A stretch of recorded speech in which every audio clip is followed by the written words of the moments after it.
Guys, supo kayo pamation ang nahitabo sa duha ka estudyante, mga grade 11 man siguro to estudyante diha sa Pagadian City. Panahon sa eskwela, bigawas sila kay ang usa nakiglaag ngadto sa palpalan. Kani palpalan ibabaw ka na pila katuktok na siya nga dapit sa Pagadian City.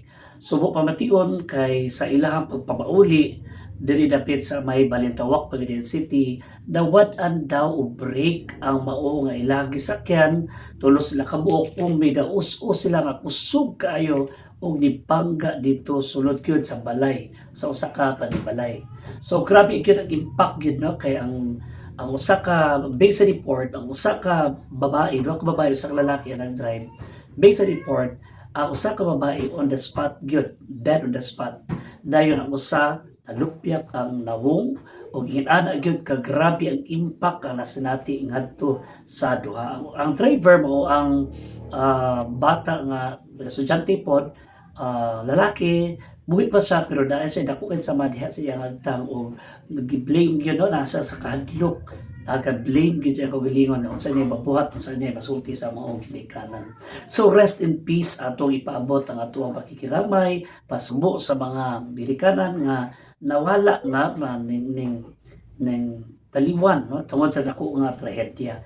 Leksyon gyud kay ni siya guys no, especially sa ato ang mga kabataan nga dili pa kita mature sa pagdala ng mag-drive. Pero katong insidente to based sa report na wad-an og break kay kana magpigit from pa lang going to Balintawak, dulhugon kay na siya guys, dulhugon kayo, grabe gid ko dulhugon.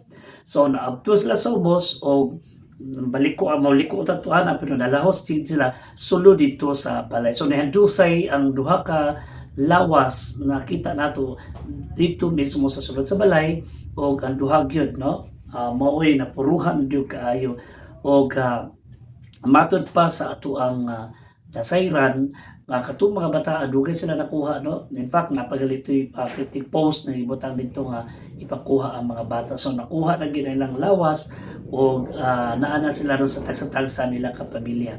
Again usa ni siya ka leksyon especially sa ato mga estudyante nga kinahanglan gid ta muli mo eskwela o eskwela o mag-eskwela muli gid ta diretso sa atong panimalay ug ato ipahibalo sa ginikanan nga humana nga ato ang pag-eskwela kay at least ang atong ginikanan makabalo sila kung bahin sa ato ang whereabouts. So nahitabo magid siya og nakakato nga insidente mikuha og duha ka kinabuhi.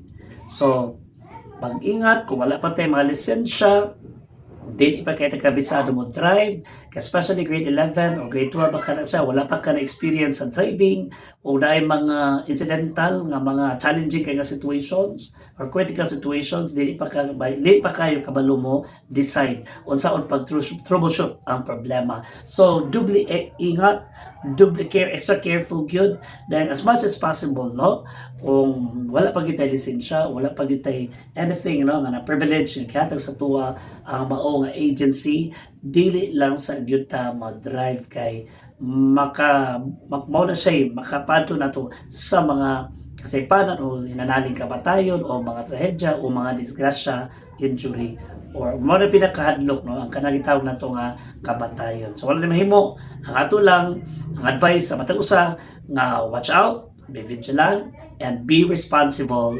driver.